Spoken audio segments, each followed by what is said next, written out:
Praise the Lord. இந்த April மாதத்தில் 11ஆம் தேதியாகிய இந்த சனிக்கிழமையின் காலை வேளையில் தேவ சமூகத்தில் வந்திருக்கிற ஒவ்வொருவரையும் கர்த்தர் தாமே ஆசீர்வதிப்பாராக. இந்த நாளிலும் நாம் தியானிக்கிற தேவனுடைய வார்த்தை நம்முடைய பரிசுத்த வேதாகமத்தில் சங்கீதங்களின் புஸ்தகம் 18ஆம் சங்கீதம் 6வது வசனம். Psalm 18 verse 6. எனக்கு உண்டான நெருக்கத்திலே கர்த்தரை நோக்கி கூப்பிட்டு என் தேவனை நோக்கி அபயமிட்டேன். தமது ஆலயத்திலிருந்து என் சத்தத்தை கேட்டார். என் கூப்பிடுதல் அவர் சந்நிதியில் போய் அவர் செவிகளில் ஏறிற்று. அல்லேலூயா. கர்த்தருடைய அருமையான இந்த வசனத்துக்காய் கர்த்தரை ஸ்தோத்திரிக்கலாமா? தாவீது இந்த 18வது சங்கீதத்தை எந்த சூழ்நிலையில் எழுதுகிறார்னு சொல்லி பார்க்கும் பொழுது, கர்த்தருடைய தாசனாகிய தாவீது இந்த பாட்டின் வார்த்தைகளை கர்த்தர் தன்னை தன்னுடைய எல்லா சத்துருக்களின் கைக்கும் நீங்களாக்கி, ஆண்டவர் சத்துருடைய கைக்கு நீங்களாக்கி, சவுலின் கைக்கும் நீங்களாக்கி விடுவித்த நாளிலே பாடினது. எத்தனையோ சத்துருக்கள் தாவீதுக்கு இருந்தார்கள். ஆனால் அந்த ஒவ்வொரு சத்துருடைய கையில இருந்தும் கர்த்தர் தாவீதை விடுவித்த விதம் வித்தியாசமான விதங்கள். ஆனால் அந்த டைமில் அவர் இந்த சங்கீதத்தை பாடுகிறார். அவருக்கு நல்ல இளைப்பாறுதல் வந்த பிறகு சவுனுடைய கையிலேருந்து அவருக்கு ஒரு விடுதலை கிடைக்குது. எல்லா சத்துருடைய கையிலிருந்தும் தேவனை விடுவித்த பிறகு அவர் அப்படியாய் பாடுகிறார். எப்படி பாடுறார் பாருங்களேன். முதல் வசனம் சொல்லுது, என் பெலனாகிய கர்த்தாவே உம்மில் அன்பு கூறுவேன். யூஸ்வலாக இந்த அன்பு கூறுவேன், அதாவது இப்போ நம்ம ஆண்டவரை பார்த்து ஆண்டவரே அன்பு கூறுவேன் அப்படி நம்ம பாடுறோம். ஐ லவ் யூ ஜீசஸ் அப்படிலாம் நம்ம சொல்கிறோம். ஆனால் பழைய ஏற்பாட்டு பரிசுத்தவான்களுடைய காரியத்தை நீங்கள் பார்த்தீங்கன்னா யாருமே ஆண்டவரை பார்த்து நான் உங்கள்கிட்ட அன்பு கூறுகிறேன் ஆண்டவரே அப்படின்னு சொன்னது கிடையாது. ஏன்னா அவங்க எப்படி தேவனை பார்த்தாங்க அப்படின்னா, தேவனை எஜமானனாகவும் ஒரு ஒரு ஹை பொசிஷனில் தேவனை பார்த்தாங்க. தங்களை ஒரு அடியவர்களாக அவர்கள் பார்த்தார்கள். இன்னைக்கு நம்ம தேவனை அப்பா பிதாவேன்னு சொல்லி கூப்பிடுகிறோம் இல்லையா? ஆனால் அந்த ஸ்லாக்கியம் இல்லாத நாட்கள் அந்த பழைய ஏற்பாட்டின் நாட்கள். ஆனால் அப்படிப்பட்ட நாட்களிலே வாழ்ந்த தாவீது சொல்றாரு, என் பெலனாகிய கர்த்தாவே உம்மில் அன்பு கூறுவேன். தாவீது இது அடிக்கடி சொல்றத நீங்க பார்க்க முடியும். I will love you O lord for you are my strength. I will love you lord. நான் உங்களை அன்பு கூறுகிற ஆண்டவரே, நான் உங்களை நேசிக்கிற ஆண்டவரே, நீங்கள் தான்ப்பா என் பெலன், என் பெலனாகிய கர்த்தாவே.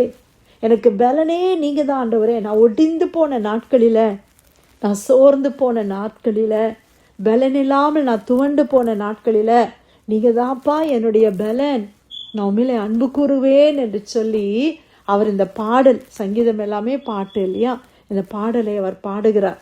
அடுத்த வசனம் சொல்லுது, கர்த்தர் என் கண்மலையும் என் கோட்டையும் என் இரட்சகரும் என் தேவனும் நான் நம்பியிருக்கிற என் துர்கமும் என் கேடகமும் என் இரட்சணிய கொம்பும் என் உயர்ந்த அடைக்கலமுமாயிருக்கிறார். ஹல்லேலூயா.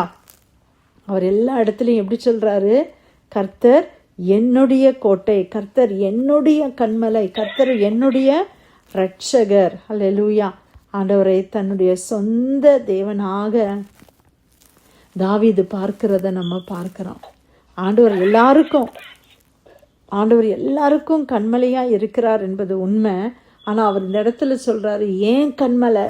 The Lord is my rock, the Lord is my fortress, my savior, my redeemer, my God, the God in whom I trust.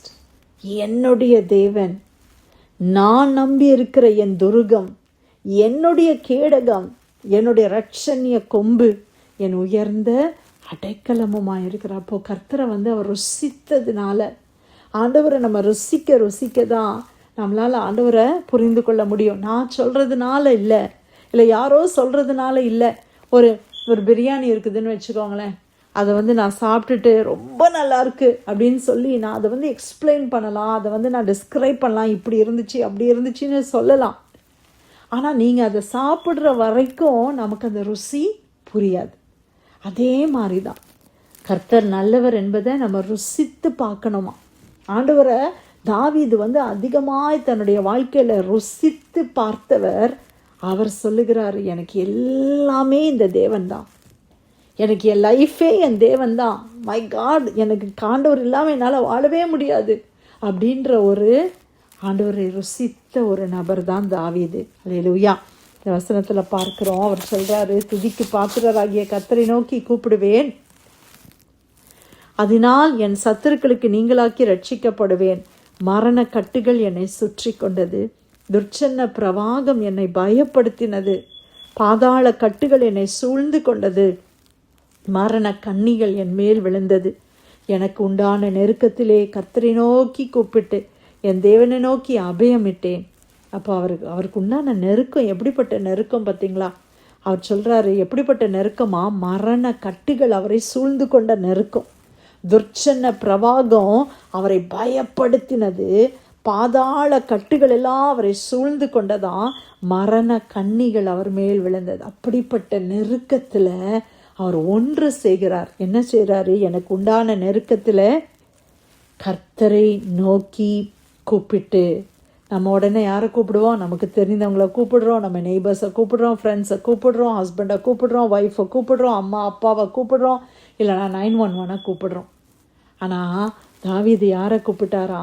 கர்த்தரை நோக்கி கூப்பிட்டார். எனக்கு உண்டான நெருக்கத்தில், எனக்கு என்ன செய்யறதுன்னு தெரியாமல் நான் தவித்த வேளைகளில், ஆதரவற்று துயரத்தில் இருந்த நேரங்களில் நான் கர்த்தரை நோக்கி கூப்பிட்டேன். என் தேவனை நோக்கி நான் என்ன செய்தேன்? அபயமிட்டேன். அபயமிடுகிறதுனா நம்ம ஒரு இடத்துல ஒரு ஆபத்தான சூழ்நிலையில் நம்ம எப்படி சத்தம் போடுவோம்? யோசித்து பாருங்கள். எனக்கு கொஞ்சம் உதவி செய்யுங்க அப்படின்னு மெதுவாக சொல்லுவோமா? அப்படியே அந்த சத்தம் நம்முடைய ஆத்மாவிலிருந்து எழும்போம் இல்லையா?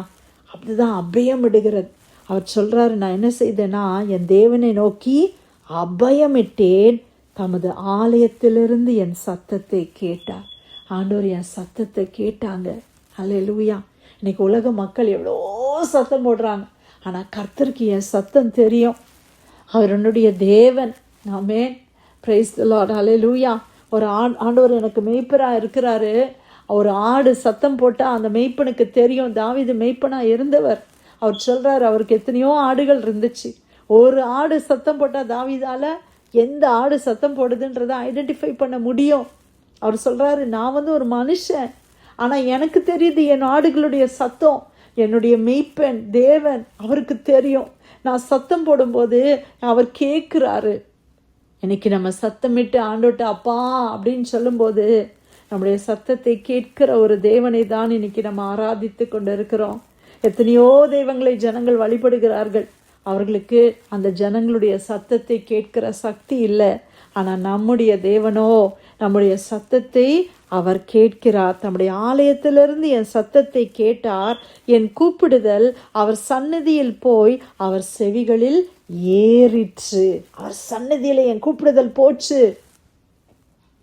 நான் பண்ண விண்ணப்பங்கள், நான் அபயமிட்ட கூக்குரலின் சத்தத்தை எல்லாம் கர்த்தர் கேட்டார். அவருடைய சன்னதிக்கு அது போனது, அவர் செவிகளில் அது ஏறிற்று. அதுக்கப்புறம் என்ன நடந்துச்சு அவர் எக்ஸ்பிளைன் பண்ணுற விதத்தை பாருங்களேன்.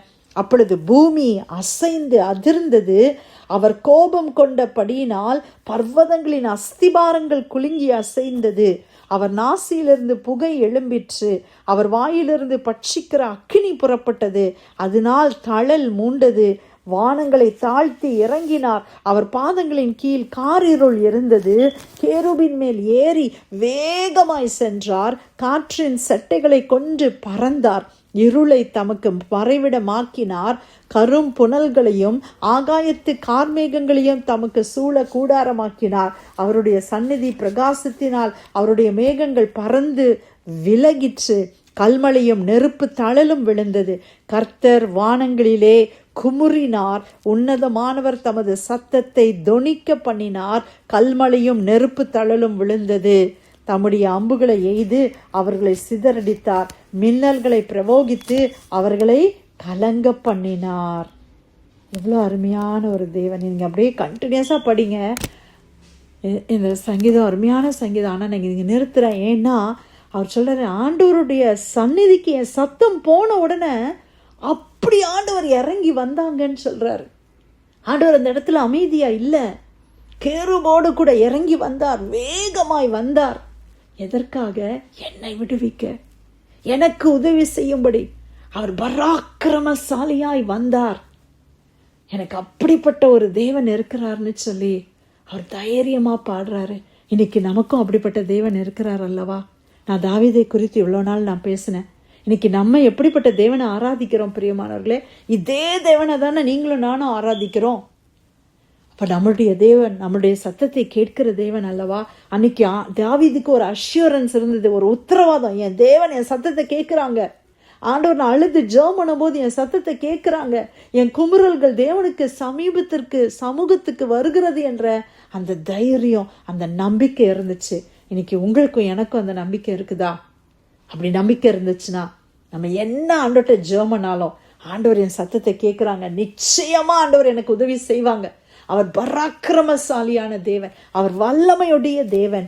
இறங்கி வருவார். என் பட்சத்துல கர்த்தர் நிற்பார். என் நீதியை கர்த்தர் வெளிப்படுத்துவார். எனக்கு கர்த்தர் மாத்திரம்தான் பங்கு, எனக்கு ஆண்டவர் தான் ஆதரவு என்று சொல்லி நம்ம தேவனை சார்ந்து கொள்ளலாமா? எப்படிப்பட்ட நெருக்கத்துல நீங்க இருந்தாலும் நீங்க கர்த்தரை நோக்கி கூப்பிடுங்க. ஆண்டவரை நோக்கி நீங்க அபயம் விடுங்க. ஆண்டவர் நிச்சயமா உங்க சத்தத்தை கேட்டு அவர் இறங்கி வருவார். அதுதான் இன்னைக்கு நம்ம தியானிக்கிறோம். சங்கீதம் 18:6 எனக்கு உண்டான நெருக்கத்திலே கர்த்தரை நோக்கி கூப்பிட்டு என் தேவனை நோக்கி அபயமிட்டேன். தமது ஆலயத்திலிருந்து என் சத்தத்தை கேட்டார். என் கூப்பிடுதல் அவர் சந்நிதியில் போய் அவர் செவிகளில் ஏறிற்று.